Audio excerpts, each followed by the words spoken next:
Shalom sahabatku, kembali sebelum kita merenungkan kebenaran firman Tuhan di pagi hari ini, mari kita sama-sama berdoa. Bapa kami yang baik, terima kasih ya Tuhan buat pagi hari ini. Kami sungguh mengucap syukur untuk kebaikan-Mu dalam kehidupan setiap kami. Sekarang kami ingin kembali untuk mendengar dan belajar tentang kebenaran firman-Mu. Mari Tuhan, terus pimpin dan tuntun kami lewat kebenaran firman yang akan kami dengar. Amin. Pagi hari ini, kita akan kembali merenungkan kebenaran firman-Nya dengan tema berbobot. Mari kita buka Alkitab di dalam kitab Amos pasal 9, ayat 7 sampai ayat yang ke-10. Demikian firman Tuhan. Bukankah kamu sama seperti orang Etiopia bagiku, hai orang Israel? Demikianlah firman Tuhan. Bukankah aku telah menuntun orang Israel keluar dari tanah Mesir, orang Filistin dari Kaftor, dan orang Aram dari Kir? Sesungguhnya Tuhan Allah sudah mengamati kerajaan yang berdosa ini. Aku akan memunahkannya dari muka bumi, tetapi aku tidak akan memunahkan keturunan Yakub sama sekali. Demikianlah firman Tuhan. Sebab sesungguhnya aku memberi perintah, dan aku mengiraikan kaum Israel di antara segala bangsa, seperti orang mengiraikan ayak, dan sebiji batu kecil pun tidak akan jatuh ke tanah. Oleh pedang akan mati terbunuh semua orang berdosa di antara umatku yang mengatakan, malapetaka itu tidak akan menyusul dan tidak akan mencapai kami.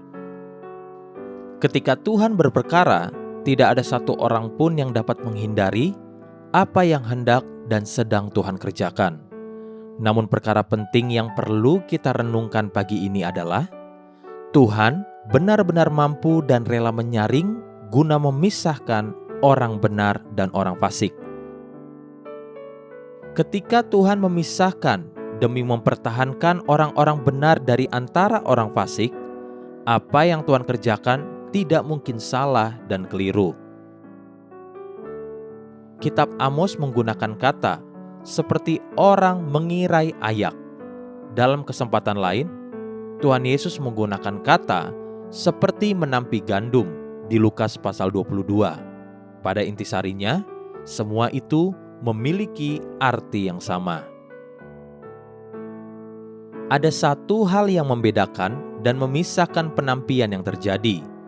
Yang membedakan antara pasir dan batu kecil atau gandum dan sekam-sekam adalah bobot yang ada padanya. Bobot inilah yang memisahkan orang benar dan orang fasik. Bobot ini berbicara tentang karakter, tentang berapa jauh firman Tuhan sudah berpengaruh dan merubah hidup seseorang.